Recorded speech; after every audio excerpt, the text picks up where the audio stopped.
Well, welcome everybody. If this is your first time, it's such a pleasure to have you here today. Our typical drill is that you find a nice comfy place to sit, outside or inside, doesn't matter. I'll lead us through a couple activities. Sometimes we'll be in silence, and other times I'll be speaking. And so at the end, we usually spend a few minutes or maybe 20 talking, just depending on sort of what comes up for people. And you're welcome to stay for that, or you can go if you need to go. So for now, we'll just settle in, and I'll just say if you need to move, I love having your monitors on. It really makes me feel like I'm connecting with people. If you need to keep them off, that's fine. And if you have to move around for any reason, or if you're currently moving, if you could just turn the video screen off while you're doing that, that makes it better for me, because I do train myself to look at subtle movements. And so I always end up coming back to the screen. So anyway, welcome everybody. Good to have you here today. Find yourself a nice comfy place to sit, and we're gonna go a bit deeper onto the practice that we did last week. And so last week, how I had you start was to set yourself up so that you don't have a wall behind you, that you can have something. So maybe you have to turn yourself a little bit or change your posture just a little bit so that there's sort of an open area behind you, whether it's trees or whatever, as long as it's not the wall of your house or something like that. I want you to be able to hear what's going on behind you. And if that's not possible, that's okay. Just do your best with it. But we are going to be focusing on listening to what's behind us. So set yourself up in whatever way you can right now. And then go ahead and just start to feel your feet or your butt, whatever is on the earth right now, or the closest to the earth. Just remembering our connection, no matter how far away we might be from the earth. If we're up in the top of a skyscraper, that we still can have that connection to her. And just let yourself tap into that right now.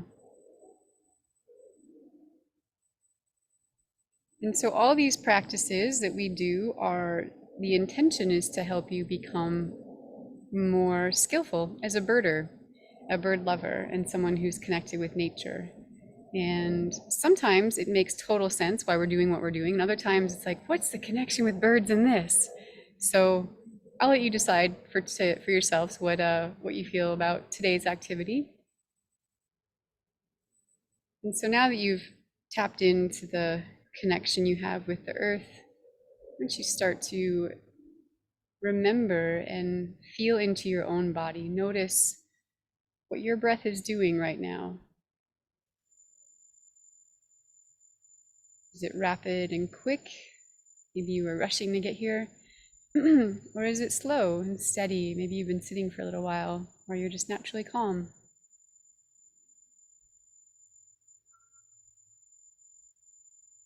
And while you're feeling your breath, you can also expand your awareness to your heart and your heartbeat. Can you feel your heart and the beat of and the rhythm of your heart right now?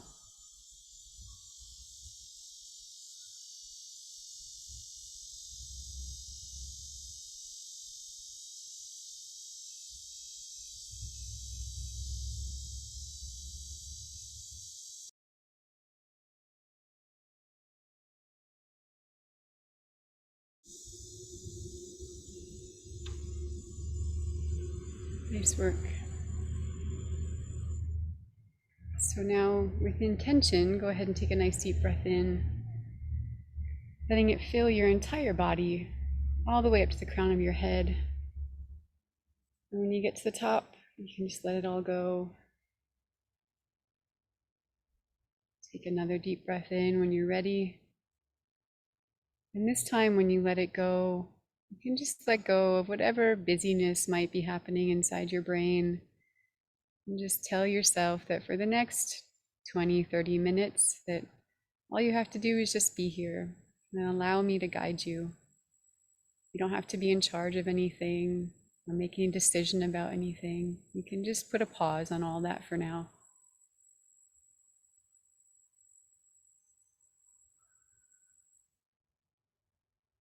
Giving yourself permission to be here.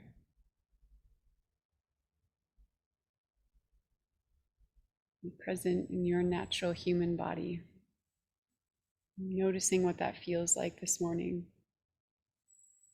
It's a really good place to start whenever we're attempting to connect with nature, is to first notice what's happening within our own selves. Noticing if we are a part of the rhythm of the natural world or if we are a part from it. We might be distant from it.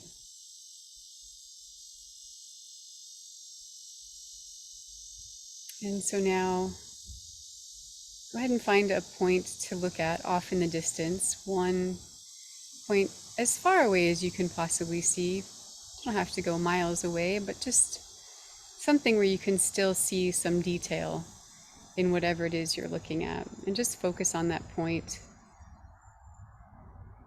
And then once you're focused, allow the rest of your vision to soften and just to go blurry even. And watch as that just expands. You're really trying to stretch your eyesight out in all directions. That's 360 degrees, above, below, side to side. Just let your eyes get soft. Let your body get soft. Your mind can be gentle with its thoughts. Just allow yourself to receive.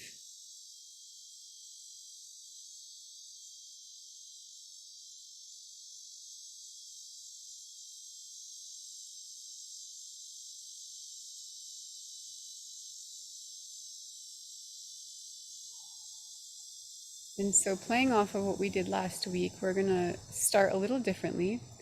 So if you feel as though you're in a safe and comfortable location, I'd like you to close your eyes. If you don't feel totally safe there, it's okay, you can keep them open. Just make sure you stay in owl eyes for now.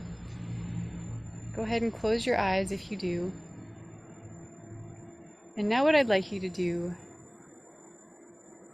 is start to take in the sounds around you.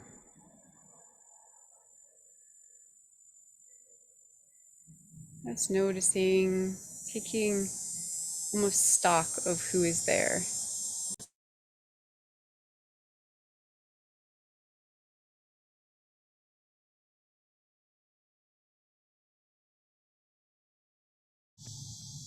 And with your eyes still closed, now listen behind you.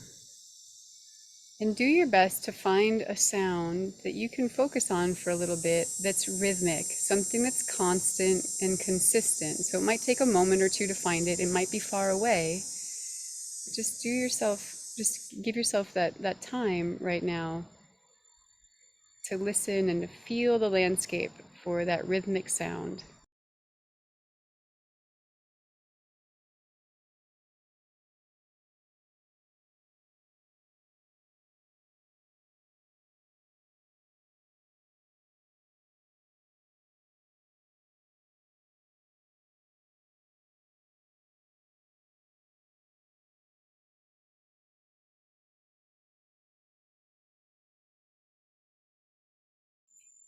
Now with your eyes still closed, and you're tapping into that sound behind you, as a way to be more connected to it, what you can do is take both of your hands, maybe either you can take them on your lap or you can take them just one palm in the other one, as if you're going to clap, for instance, and just take a finger onto one palm, the underside of your palm, and you can make the same rhythm that sound is making. Do that with your finger in your palm or your hand on your lap.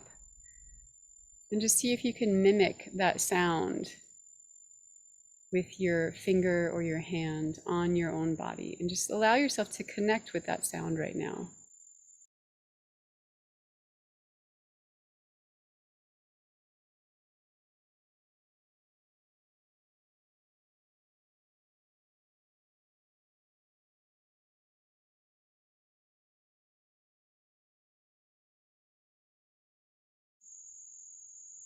Don't be afraid to let yourself play with this. Maybe the sound has a circular motion. Maybe it's an up and down motion. Maybe it's a couple beats and then it stops. Just let yourself allow it to be whatever it is.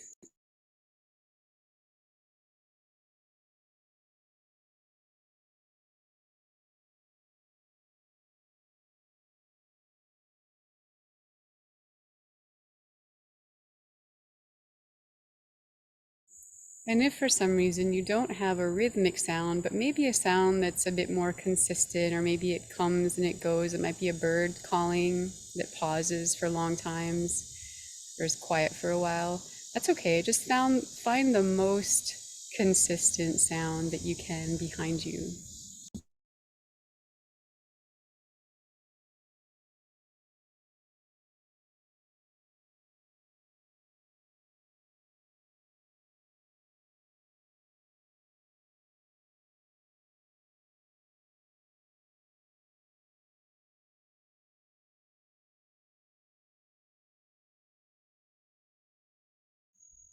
Good work, everybody. So continue to make that gesture or motion with your finger or your hand if the sound is still going on. And it's okay if it's a man-made sound or a human-made sound.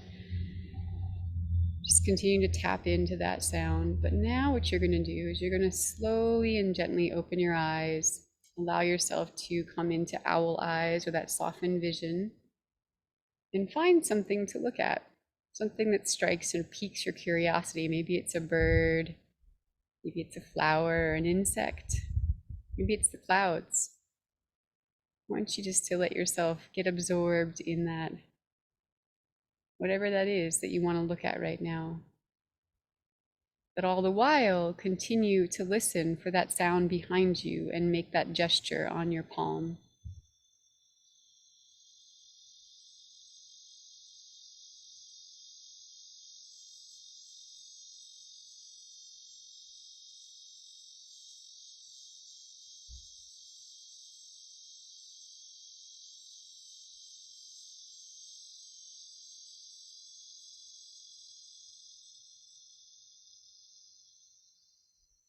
If you want to challenge yourself with this, you can find something that's moving quite a bit.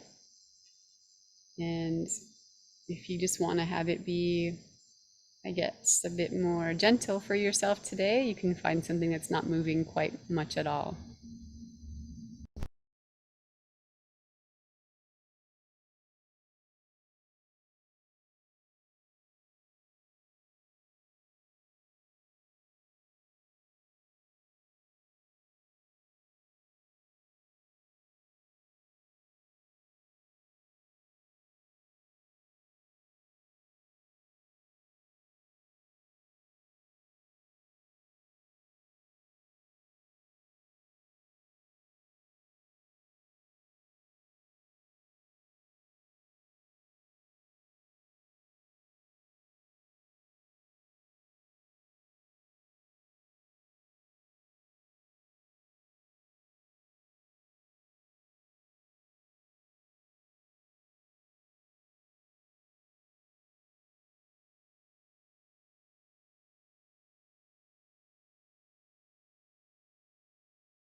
And notice if that sound you've been listening to has changed its rhythm. Is it still the same? Does your gesture have to change or get altered in any way?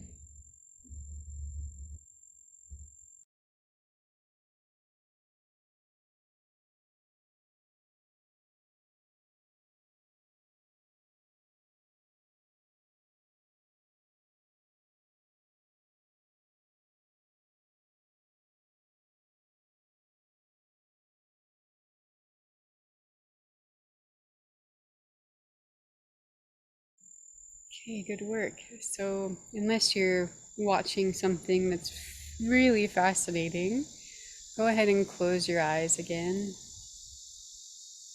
Let yourself just settle into all the sounds you can let go of for the moment, that rhythmic sound, and just let all the sounds come back to you.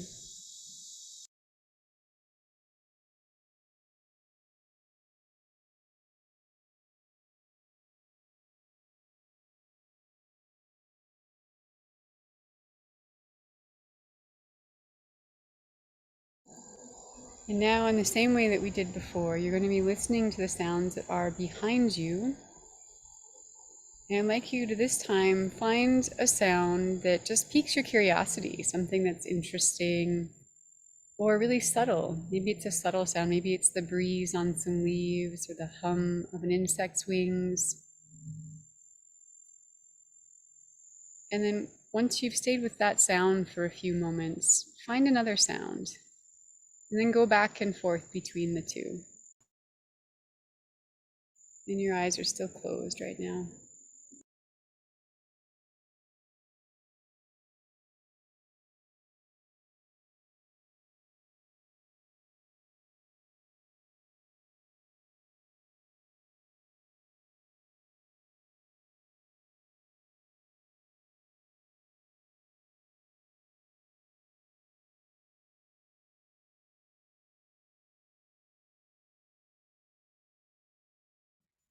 While our eyes are still closed, see if you can add on that rhythmic sound if you had one.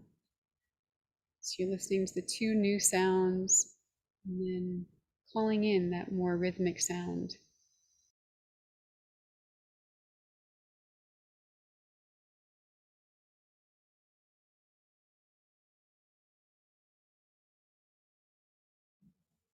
And when you're ready, you can open your eyes and let yourself find something new, maybe even looking up into the sky. Is there anything in the sky that's interesting to you right now? Maybe the clouds are doing something interesting, or there's birds high up.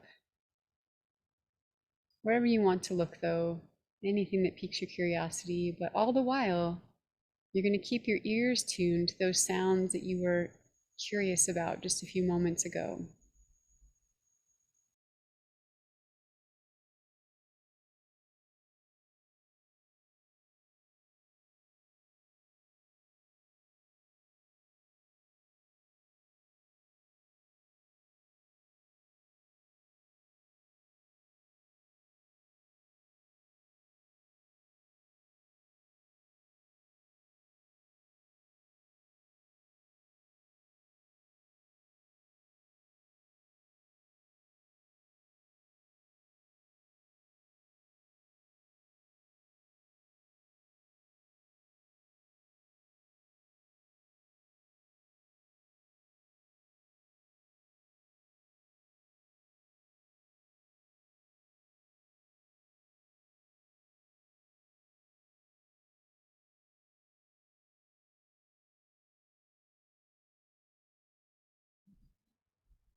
Continue to pull your listening attention behind you and your visual attention in front of you. And we're going to add a layer on now. And you're welcome to give more of your attention to this, but I'd like you to find a scent in the air. Is there a scent that you can find that stands out to you? And just let yourself explore that scent. See if you can figure out what it is, what's causing it, where it's coming from, how much of it there is, when it starts and when it ends. But all the while, you're still going to be tapped into those sounds behind you.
You're going to add one more layer, and you can let go of the scent if you want to, if that's sort of too much for your brain to hold right now.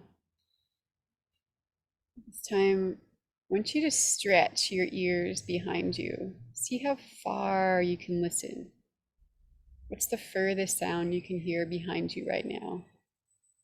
And you can do this with your eyes open if you'd like.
Good work. So as a little gift and reprieve, what you can do right now is just allow yourself just to be. You don't have to try to focus on anything right now. Just allow your eyes to be soft, and your ears, your heart, your body just to receive whatever it is that comes your way right now.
Every once in a blue moon, I put this out there to you all, but now that we're tapped in and quiet and calm within, now is a good time to put a question out there to the world around us. If you have any question that you've been pondering in your life lately, just with the most simple and childlikeness about it, just ask that question and then just see what comes.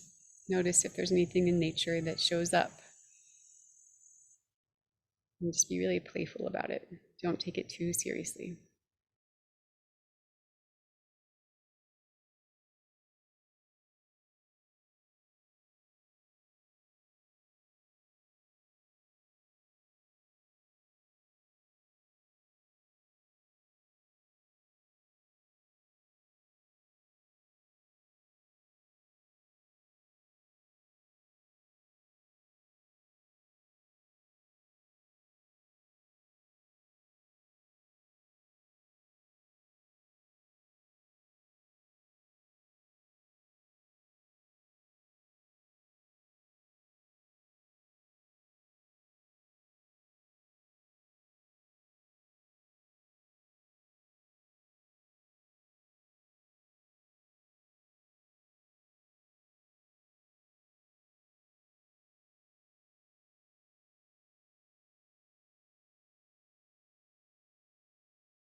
Okay, so take this last minute and offer your own sense of gratitude or appreciation for those ones that you interacted with today, or those ones that showed up to be a part of your practice.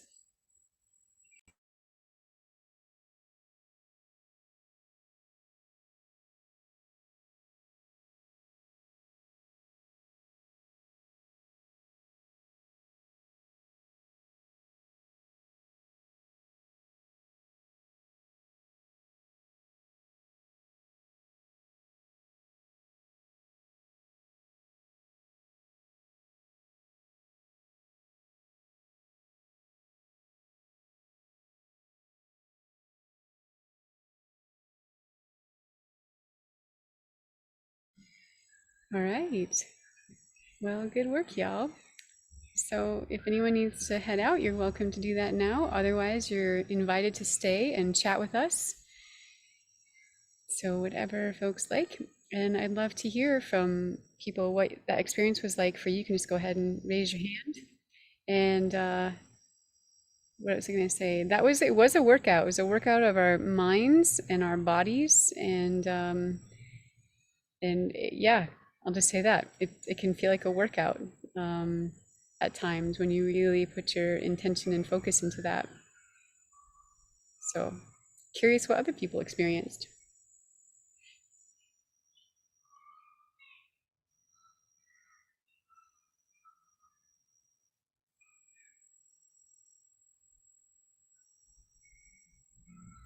And if anyone who has their monitors off wants to share, you can just click on the raise hand button down below. And that way you can, I can see your virtual hand is raised and you can share that way.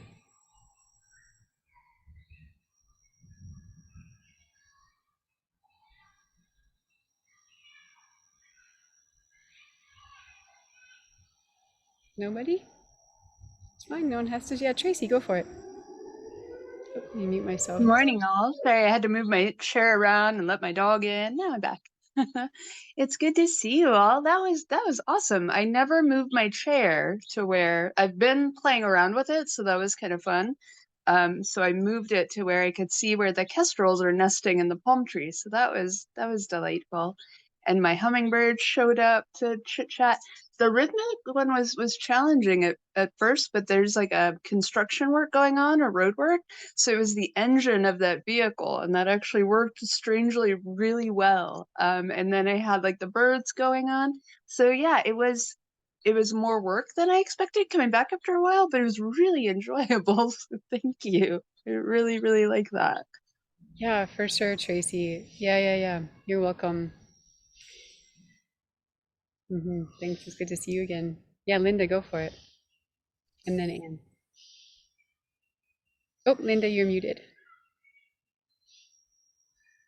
I think you're still muted, Linda. Let me see. I'll try and do. Linda, we can't hear you. I think you're muted.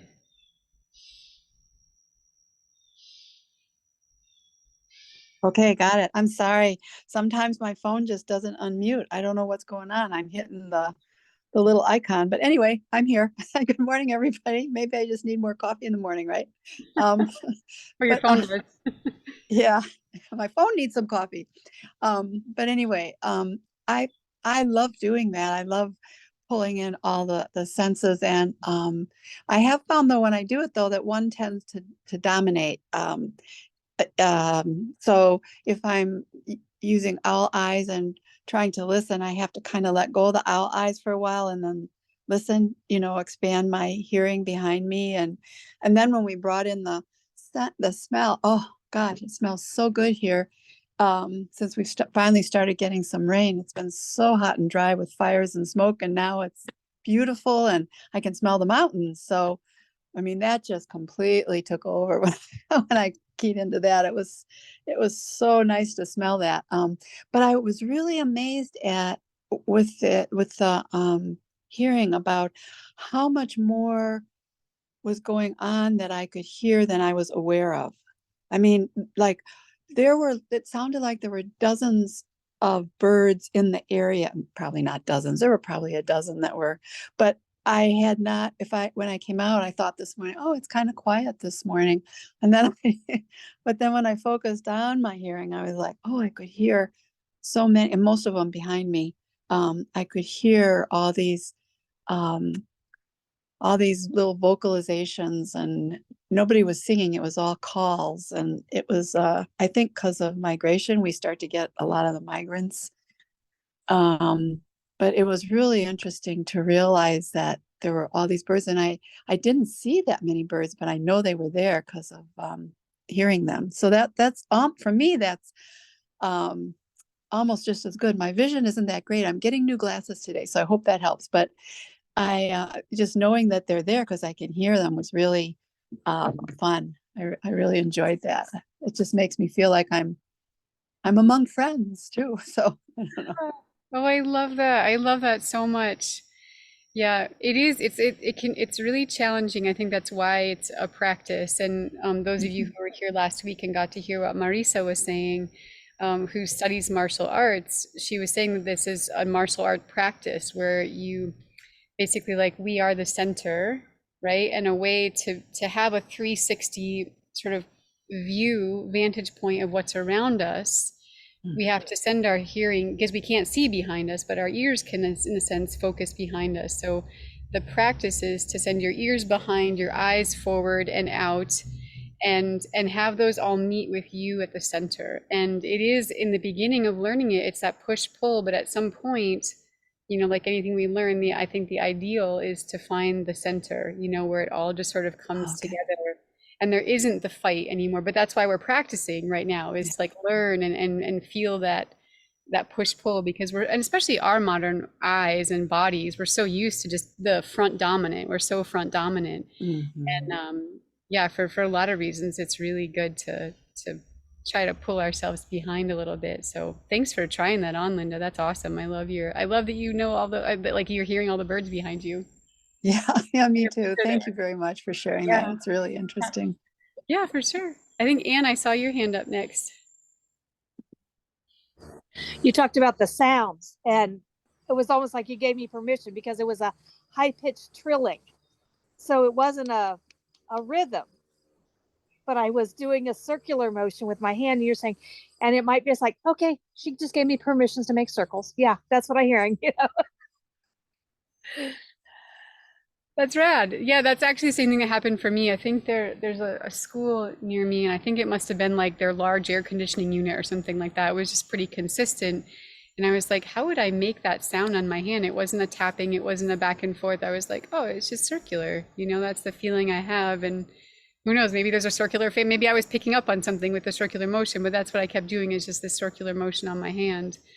And how many folks were able, just a show of hands, how many folks were able to find like sort of a physical representation of the sound for yourselves? Everybody, more or less?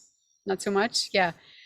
Cool. And it's sometimes that's work. That also is work to try to find, and it's also a technique that I use to help teach people about birdsong, is to make body gestures. And so that can take some practice and some effort in making the gesture and finding the right gesture to go with the sound. But again, that's why we're here.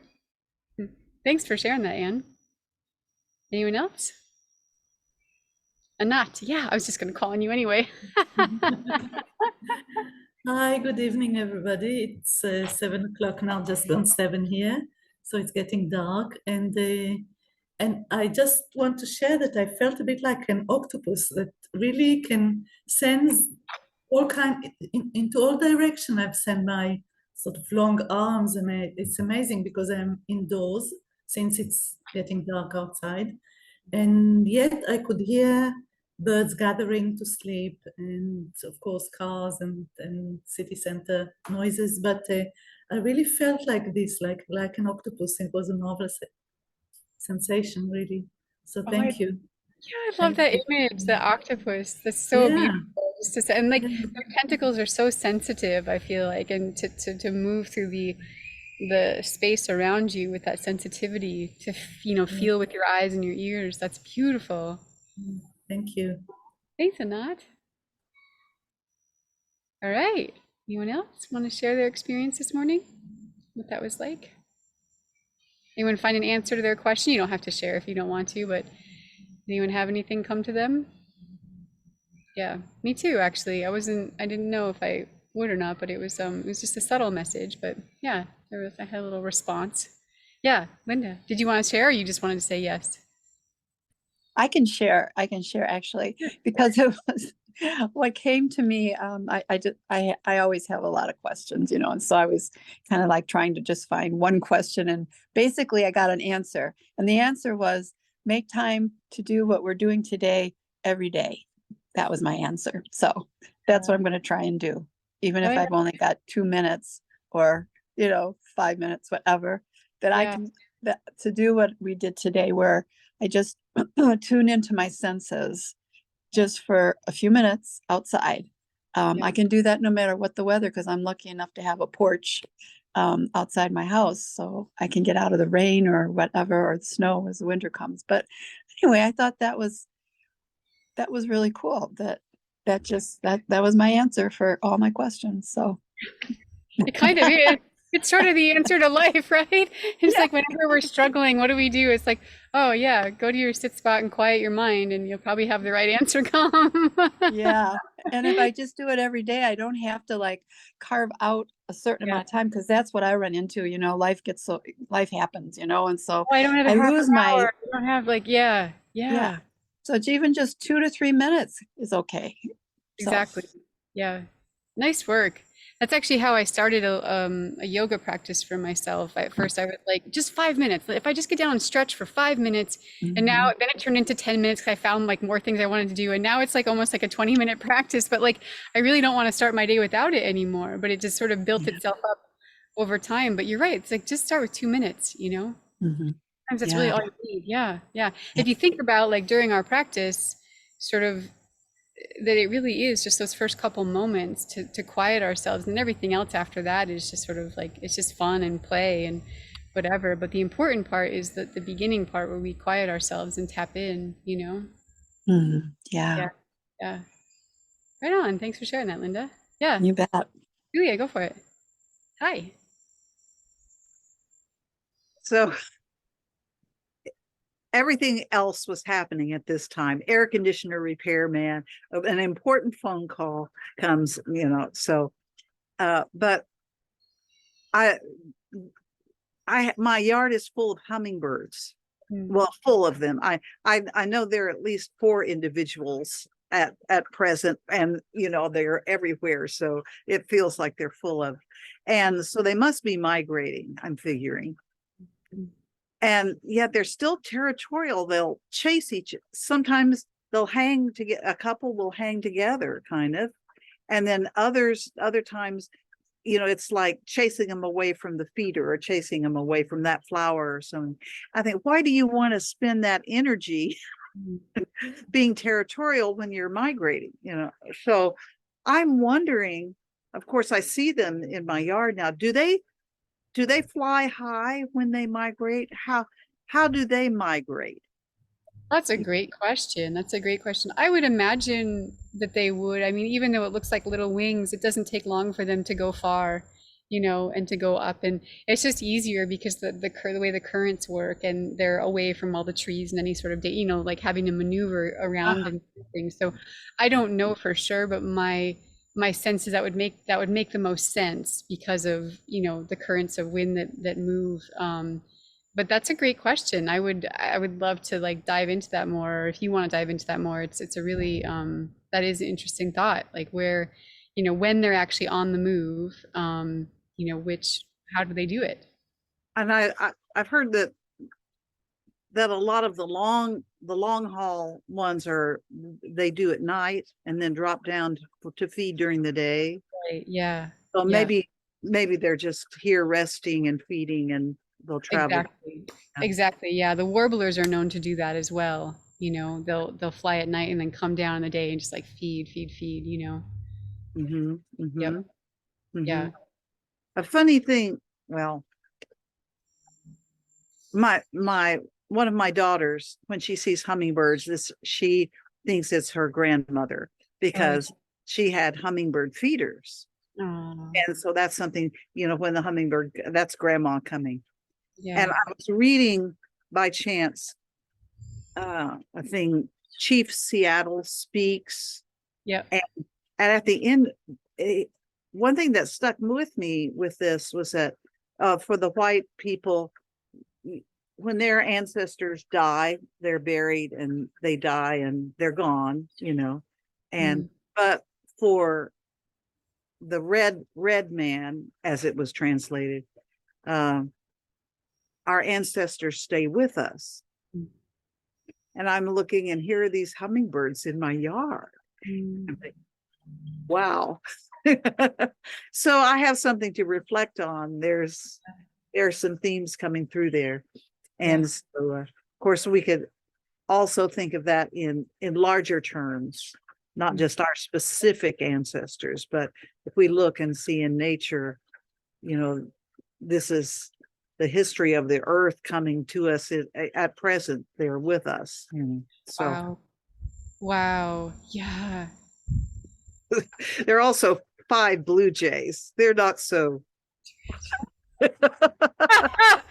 I know it's kind of, it's like that thing where people hear about their, like, they go and talk to someone about their past lives, and it's just like, oh, I was Cleopatra, and I was like, yeah, no one ever wants to come back and hear that they were a dung beetle, you know?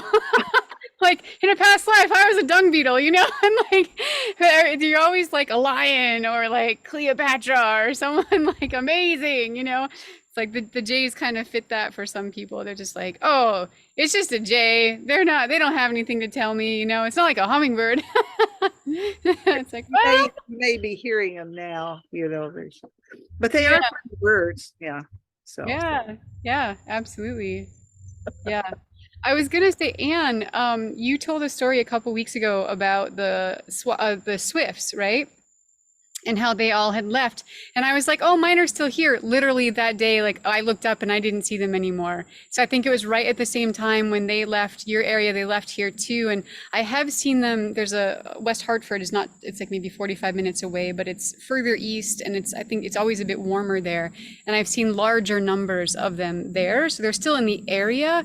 They're just not like here where they nested and whatnot. And so, but I was like, oh, I have to make sure I tell her. Cause I was like, oh, mine are still here, blah, blah, blah. I was like, oh no, they're gone same day. They left too, you know?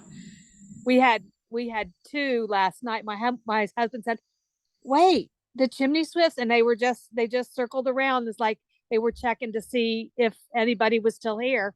Yeah. And see if they check again tonight, but no, they're gone. Yeah. They're gone. Yeah. And who knows, those could be ones from the north or something coming down, you know? Yeah. And that's so cool. That's so cool. Yeah. Well, thanks for putting that awareness in my mind just to like be curious about it. And I was like, oh wow, she's right. They are gone. Awesome. All right, y'all. I think that Claudia actually, I think it was Claudia, put something in the chat. She said, as rhythmic as my surroundings got was chickadees and Canada geese flying overhead. When I was concentrating behind me, a hummingbird slipped by in front of me. I recognized him as he flew back again. I love it all. Thank you so much. Thanks, Kristi. Must run. That's cool. Thanks, Claudia. All right, everybody. Well, thanks for coming. Sweet, sweet, sweet messages from you all. And yeah, we'll see you next week. And keep practicing. This, like Linda said, yeah, make a little bit every day, you know? And magic can happen. Yeah. Thank you very much. Thank you. Thank you all. Good to Anytime. see you. Have a good week. Good to see you. Yeah, have a wonderful week.